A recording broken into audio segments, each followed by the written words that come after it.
Hello, hello, hello, and welcome. My name is Jennifer Barish, and I am here for this full moon meetup. I am so glad that you're here and we are able to talk about and share the information of this coming full moon. You're probably starting to feel the energy build. This is being recorded on Thursday, April 10th. And we are working toward that full moon on April 12th. That'll be on Saturday at 8:20 p.m. here East Coast time. So adjust for your time zone. But right now, that moon is in Virgo, and you may have spent the last couple of days feeling a little nitpicky, a little judged, being a little judgy, attention to details, trying to get organized, maybe getting things cleaned up or getting things in order. That Virgo moon helps us to really clean up, clear out, and refine what we need to refine. And as we inch a little bit closer, later tonight, I believe that moon will move into maybe overnight into Libra, setting us up for the full moon in Libra. It'll be at 23 degrees and some change. So if you have anything in your chart that's sitting at 23 degrees, guess what? You're getting a little ping from this full moon. So, some things about this Libra moon I wanted to share with you, taking a look at the medical astrology, is that this moon is ruled by Venus. Being Libra is ruled by Venus. And medically, that's talking about our lymphatic system, the small back, the kidneys, the bladder, the ovaries, the thyroid, and urinary system. So you want to take extra special care of yourself in those areas during the full moon. And it says lean into like watery type of foods. So that's celery that contain lots of water, fruit, apples, spinach, radish, berries, strawberries, corn, beans, almonds. These are all foods that are good for us during a Libra moon. So that may be just a little helper tool. I always like to give little health tips and tricks, but let's take a look at that moon. So I am going to share the chart.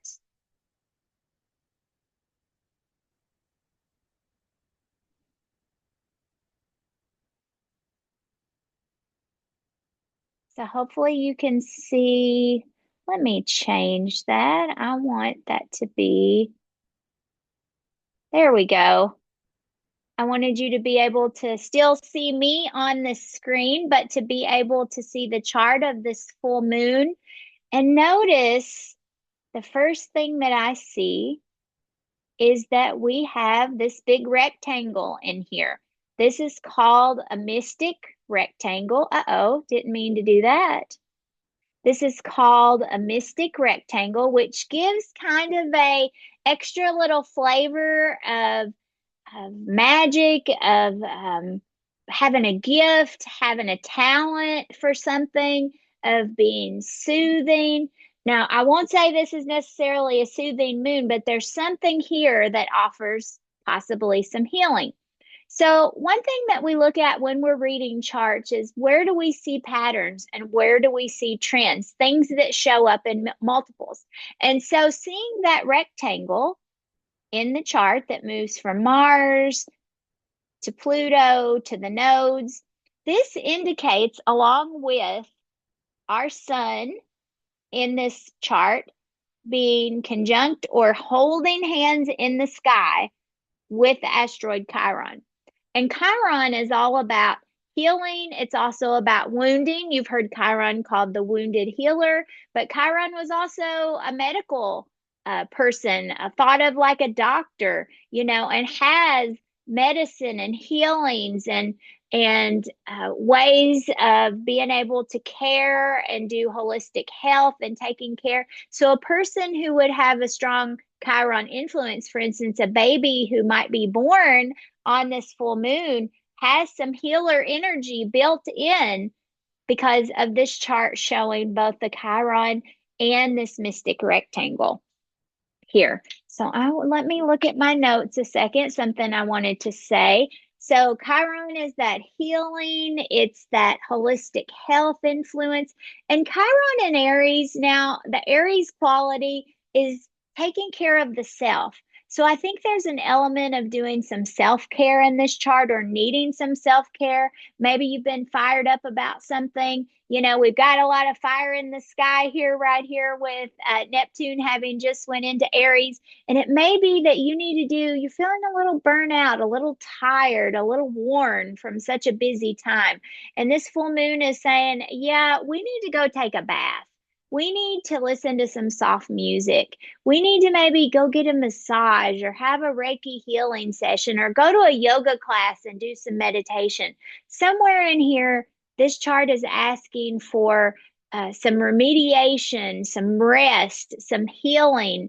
This Aries Chiron has been used to having to do everything themselves, having to take on the weight of the world, feeling very heavy and feeling like, oh, I'm just so tired. I need to rest. I need to heal. And I think I see that as a real theme in this chart where you may be feeling as we go into the weekend on Friday and Saturday. Maybe you're tired, you've just had enough. And what ways can you help take care of yourself? Okay. So from there, seeing this conjunction being exactly at 23 degrees, just like the sun and the moon, and that's what makes a full moon, by the way. The sun and the moon are standing opposite in the sky, and they really can't see each other very well. They're not really working together very well. They tend to be triggering each other, almost like a seesaw effect in a way. And with this moon in Libra, you may feel that seesaw effect. Libra is always trying to gain her equilibrium, trying to gain her balance. Aries is all about me. Libra is all about us. Where do you find that balance between me, between us, between the group, between the solitary self and the collective unconscious, the all the people that are in your world, and the moon is shining on those people, but there's still a part that's saying, what about me here? I need to do that self-care and I need to take care of myself because I'm tired. So then, looking from there, we see that there is a big old set of blue lines that lead from this group of planets here up to the top of the chart.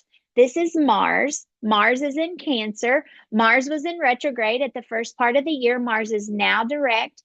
And so Mars is working with this group saying, it's okay. And Mars is actually trying the North Node right here, saying we are moving into the future. So even though you may feel a little at a loss, a little less balanced, maybe being pulled in different directions, a little worn out, a little tired, Mars is saying, do what you need to do to take care of yourself. Do what you need to do to feel protected, to feel nurtured, to feel loved. Mars in Cancer, being at the top of the chart, is putting the family first. It's that mother bear, the energy, mama bear going to take care of her cubs.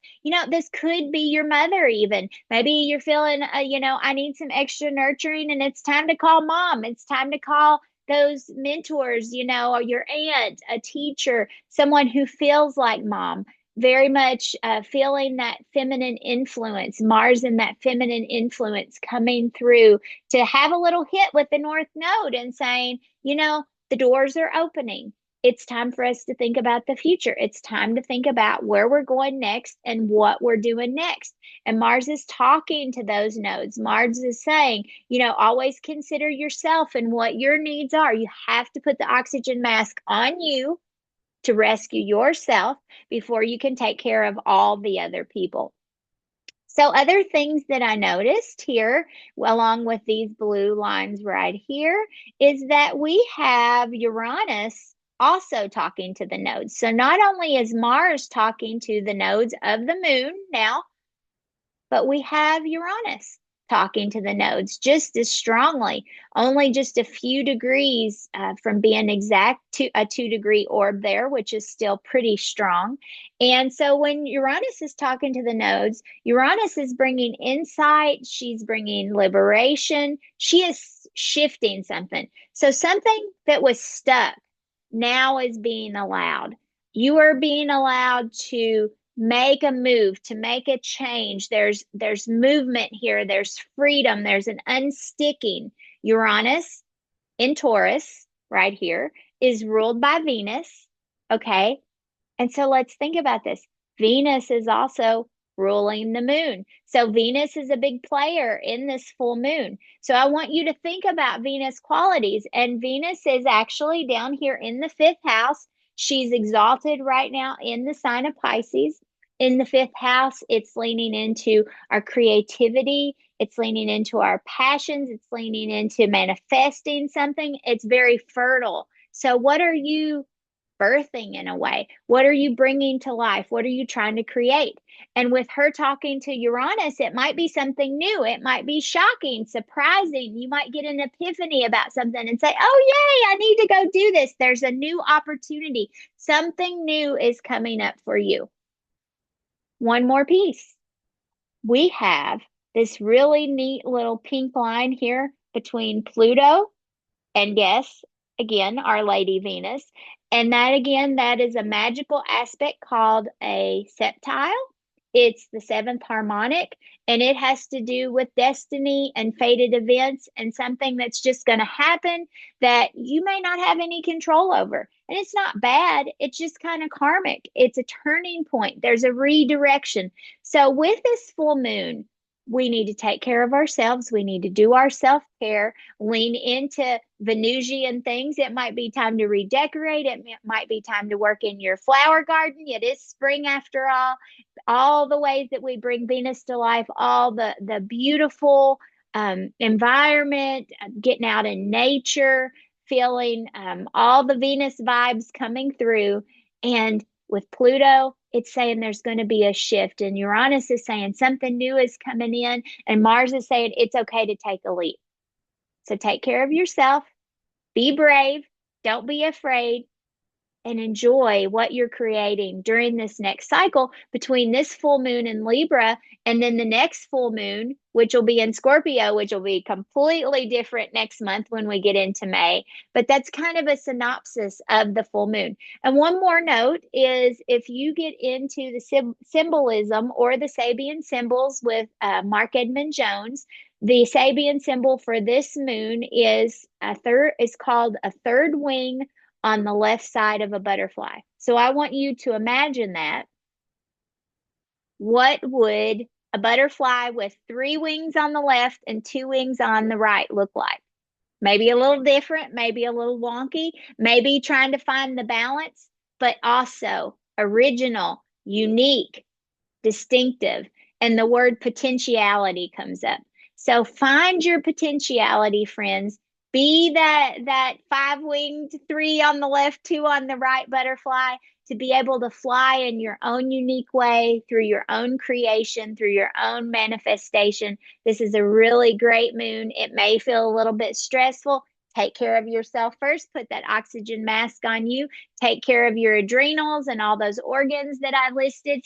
Oh, and here's a few little remediations for you.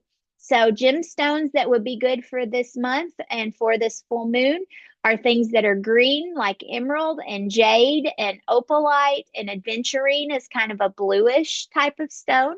Okay. The color of this full moon is green. So, wear green if you want to feel good.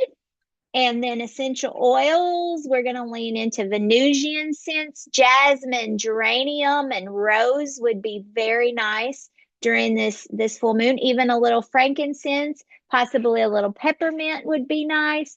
And remember that this moon is an air moon, so it's very communicative. We are chatty and talkative. So if you're feeling a little under pressure, a little under stress, go and phone a friend. It's going to make you feel better.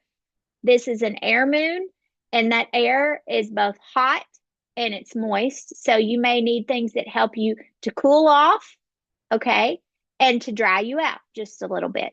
So, for instance, cooling off would be like coconut oil can be cooling. There are teas like we talked about peppermint, spearmint, those mint families. Those can be cooling type of teas that you can use if you get a little overheated during this full moon. Or things that are drier. So what I'm thinking about, like oats. Oats can be very drying. What are some other foods that you can think of that might be a bit drying? So yeah, I think that's it. I think that's some good advice to get through this full moon. We would love to hear your comments, your suggestions, your questions, and what you want to know for the next full moon meeting, which will be coming up. Let's get the calendar out. Gosh, May is upon us. That'll be on Thursday, May the 8th at 7 p.m. So if you enjoyed this, come and let's talk. Let's have group discussion. Let's go over the aspects. Let's ask questions. That's what we're here for. All free to you in our Astro College community. My name is Jennifer Barish. Thank you for your time and happy full moon to you. Bye bye.